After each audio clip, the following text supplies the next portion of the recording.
हज़रत शाह अब्दुल लतीफ़ भिटाई रहमतुल्लाह अलैह न सिर्फ़ सिंधी कविता जो काक धणी पर दुनिया जे सभिनी सर्जणहारनि जो सरताज आहे। हिन दर तां सुर ऐं सोज़ जी जेका तंद तपी उन जो उहा वक़्त सां गॾु वधंदो वियो आहे ऐं अॼु बि ही दर सिंध जी निजात जो दर लिखियो वञे थो। सरकार लतीफ़ सिंध जो रहबर ऐं रहनुमा आहे।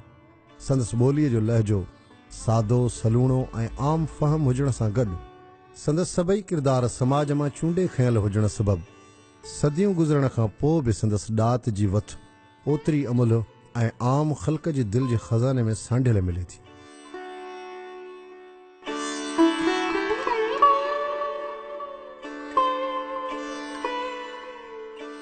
जंहिं दौर में दुनिया जे इल्म अदब ऐं आर्ट शाहन शहनशाहनि जे दरबारनि जो गोल्पो पिए कयो, तॾहिं शाह अब्दुल लतीफ़ भिटाई पंहिंजे वतन जे आम लोकनि मिसकीननि मारू माण्हुनि जे दिलनि जो तर्जुमान थी उभरियो ऐं वक़्त खे वासींदे दुनिया जा दंग उकरंदो वियो।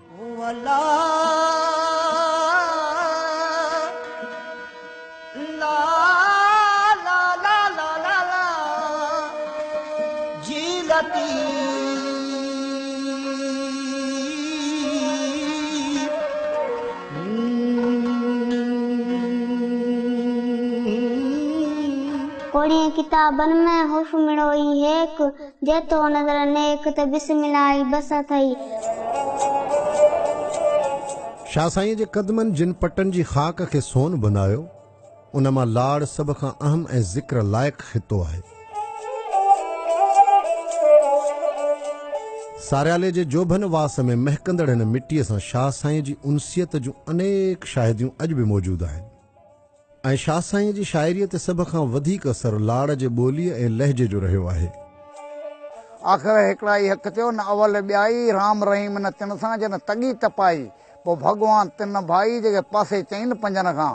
लाड़ में ख़ासि तौर पुराण नदीअ जे वहकरनि ऐं विलासे जे पट खे शाह साईं जे सफ़र जो महवर चइजे। ही माग अॼु बि मुर्शिद लतीफ़ जे फ़क़ीरनि हाफ़िज़नि ऐं सुघड़नि जो सींगार आहे। लाड़ जे पटनि में सवनि जे तादाद में शाह साईं जे रिसाले जा याद हाफ़िज़ मौजूदु आहिनि जिन में जवान बुढ़ा ॿार ऐं औरतूं शामिल आहिनि ऐं अॼु बि लाड़ जूं सांझियूं भिटाई सरकार जे बेतन सां लड़नि थियूं ऐं सुबुह रिसाले जे सोननि रूपनि वर्कनि मां उभरनि था।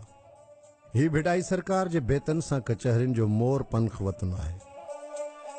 आऊं अब्दुल शकूर सुमरो पुट साले सुमरे जो पंहिंजे ॻोठ में कचहरियूं कराईंदो आहियां ऐं मुंहिंजी सॼी ज़िंदगी भिटाई जे कचहरियुनि में गुज़री आहे ऐं वॾियूं महफ़िलूं कराईंदो आहियां जंहिंमें 15-15 20-20 बैताई हूंदा आहिनि ऐं मूं पंहिंजे ज़िंदगीअ में वॾे में वॾो ख़र्च इन भिटाई जे बैतनि जे पुठियां कयो।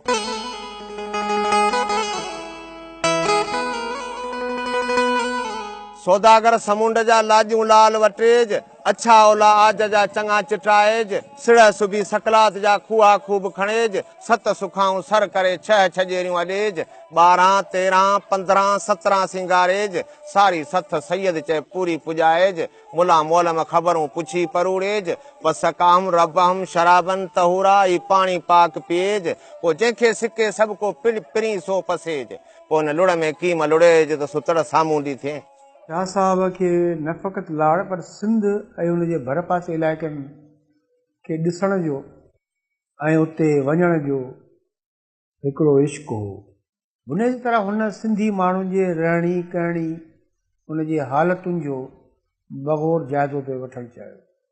इहो ई सबबु हो जो शाह साहब लाड़ ऐं उन सां जेको गॾियल इलाइक़ो आहे सामूंडी इलाइक़ो सिंधू दरिया जो इलाइक़ो ॿियो त ठहियो पर उतर ताईं वियो आहे शाह साईं सखर खोड़ा इन पासे बखर जे पासे। पर हाणे तव्हां जेका लाड़ जी ॻाल्हि कई आहे उहो सिंधी ॿोलीअ जो उहो हिसो आहे जंहिंमें बुनियादी तरह सही सिंधी ॻाल्हाई वञे थी शुरू खां वठी। सिंधी ॿोली खे जेको मर्तबो ऐं मान जीअं लतीफ़ ॻाई आहे उहा अॼु निज सिंधी रही कोन। असांखे ॾाढो ॾुख आहे त असां शहर ॿाहिरि वञी जेकर निज सिंधी ॻाल्हायूं था त असां ते खिलनि था। असांखे पंहिंजी ज़बान ते खिलनि पिया माण्हू। यार सिंधी निज ते आहे ढोलण कुॼाड़िया तूं ॿोलायो थो ॿोॾ चई हाणे जे कुॼाड़ो था चऊं त वेल में था पऊं। केॾा वञूं असांजी सिंधी निजता आहे या शइ? निंद की गिंद बुरो की ब्या उठन ओठियड़न रे मुखे पैर पिया तू सुतीअ सेज पलंग ते पाए लाल लिया वो अड़ू झलियो ओजरे हो विहाणी विया सेण तोखां सैयद चए खाणी निंड निया वञी थानी का थिया जत पंहिंजी जू में। जेको असर भिटाई लाड़ खां वरितो आहे हुयो अॼु खां 300 साल अॻु में, उहो साॻियो असर अॼु लाड़ भिटाई खां वठे पई।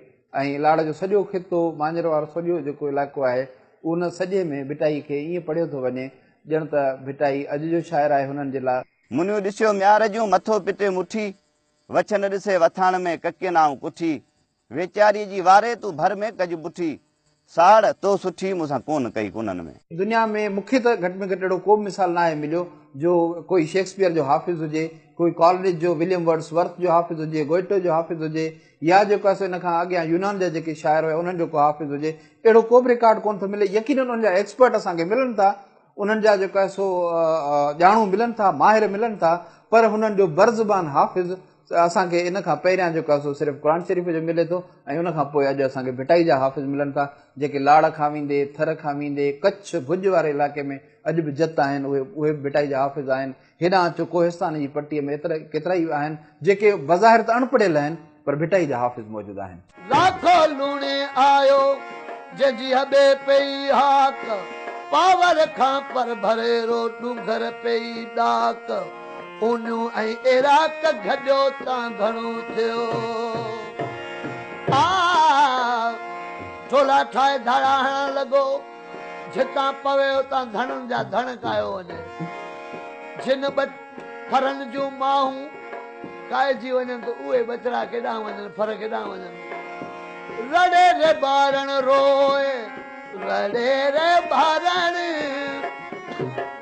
रड़े रे ॿारण रोए वाढ़े पायो बचड़ा खड़ा भेण खंगार खे चंचल उभी चोए खड़ा भेण खंगार खे चंचल उभी चोए वाड़े वचन कोए लाखो लोड़ाओ लगा।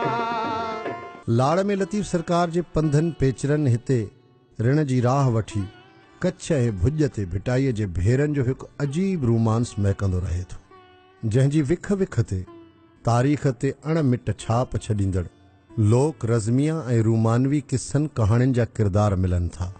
इन दौर में ही पट वणज वापार लाइ दुनिया ॾे खुलंदड़ पहिरियों दरवाज़ो हो। साईं अर्ज़ ही आहे शाह साहिब जा पेरा खणजनि गंजे डूंगर गाम जो पियो जिन परो छॾे खेट खरो लोचे लाहू थी थिया। हाणे उतां गंजे ॾुखनि खां जीअं निकितो आयो आहे पटी हल ते पटी हल तो में पूर अॻियूं न आहे आब जो सुके कहिड़े सूर जो पीअई वारी विच में पटी हल चए पिरियूं खे सारे ऐं सुको आहे ओलाको जसो तड़ जो जान में।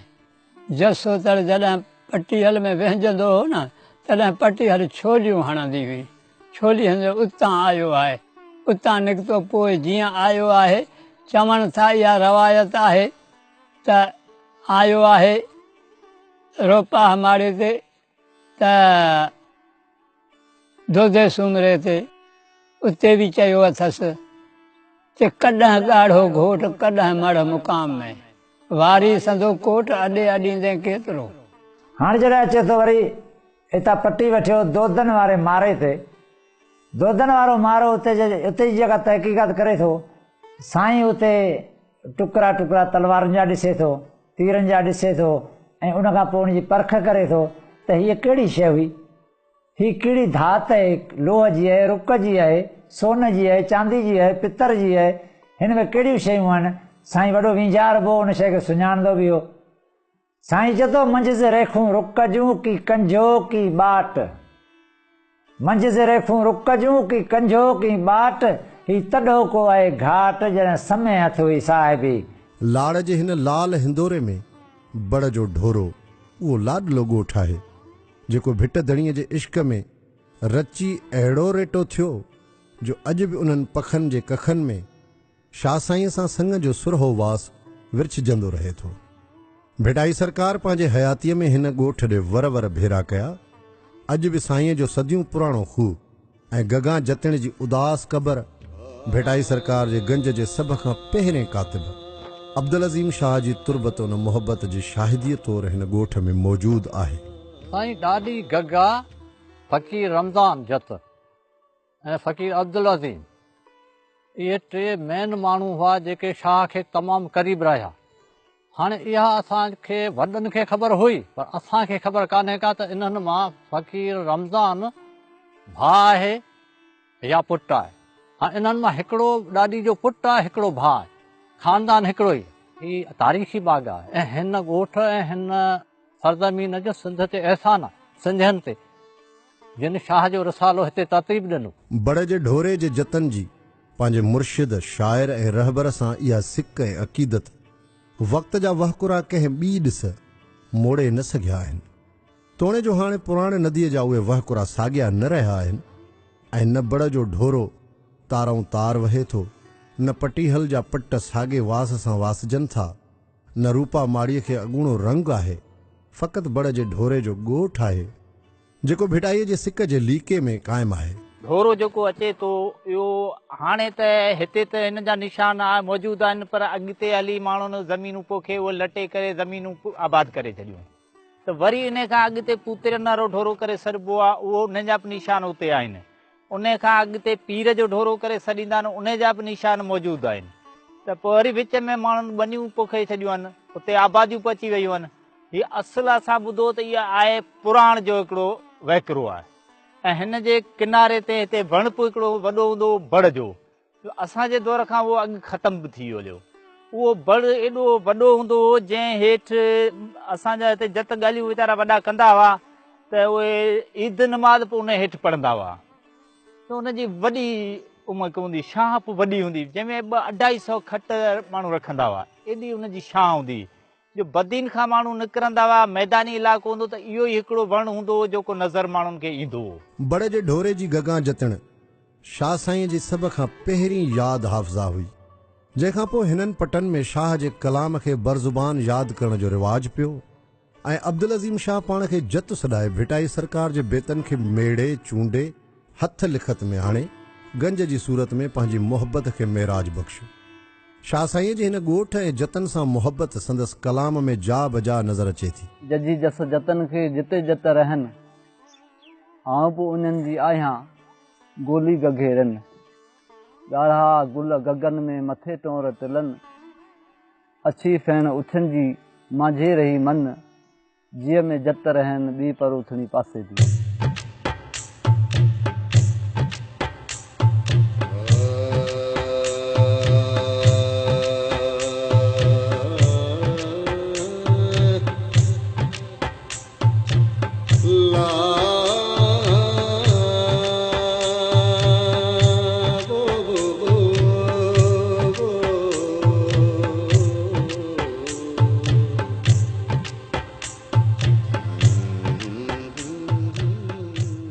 आवड़िया खणी मुंहिंजा वेड़ी जप विया, भेण त मुंहिंजा सैयद चए हिते जे हुआ, पसी पड पिरनि जा मूंखे लड़ी लुड़क पिया, ॿेही दूर थिया ऐं ॾियां ॾोरा पिया किन। जंहिं टाइम में शाह अब्दुल लतीफ़ भिटाई ते ॾाढी गगा वटि आयो, उन वक़्त में ॾाढी गर्मी हुई, त शाह अब्दुल लतीफ़ भिटाई ॾाढी गगा ते अची पखे जे घर में वेठो। गर्मी जे करे उठ जो खीर गरम हो, पोइ उन में थोरो थधो पाणी मिलाए ॾाढी गगा उनखे ॾिनो, त शाह साईं उन पखे जी थधी हवा में वेही ऐं वरी उस्त वारो खीर पीतो, पोइ उन ते इहो बैत चयाईं त खोहे माड़ियूं खोहे बंगला, पखा संदन पन, उस्त जो उछनि जे मांझियो रहियो मन, जीअ में जत रहनि ॿी पर उथणी पासे जी। मुंहिंजी नानी हुई अलाॾिनी, उहो त रसाले मां हाफ़िज़ हुई, पर असीं नंढड़ा हूंदासीं त उहे बैत जे पढ़ंदा त असीं ॿुधंदासीं। पोइ त असां पहिरियों खोड़िया गुरबत जा होल खणी विया, पोइ को यादि आहे को विसरी वियो आहे। हाणे अवां अचो था असीं फिका थियूं, जट असीं ऐं बैत बि आई असांखे सुणायो, असां लाइ मरण आहे जीअण कोन्हे। ऐं हिकु रिवायत इहा बि आहे त शाह अब्दुल लतीफ़ भिटाई रहमतुल्लाह अलैह हिन ॻोठ खे पंहिंजे आख़िरी आराम गाह जो शरफ़ बख़्शण जो बि सोचियो हो ऐं अॼु मुर्शिद लतीफ़ जे पेरनि जी ख़ाक जो उहो सोन बड़ जो ढोरो वक़्त जी अख में कंहिं गरम ॻोढ़े वांगुरु शाह साईं जी यादि में हर घड़ी आलो रहे थो। अवां रसाले जा मारूअ जे दास्ताने मां 20 पना पढ़ियल हुआ मूंखे बैथ ईंदल हा हयो मथां अहिड़ियूं ख़ानदानियूं लुटियूं इहे ॻाल्हियूं हलियूं पर हाणे हीउ वीचारो मरी वियो पर असांखे अहिड़ा लोट आहिनि जेको को वेहे न त उनखे ख़बर पए त हिननि जो वक़्तु कीअं थो गुज़रे।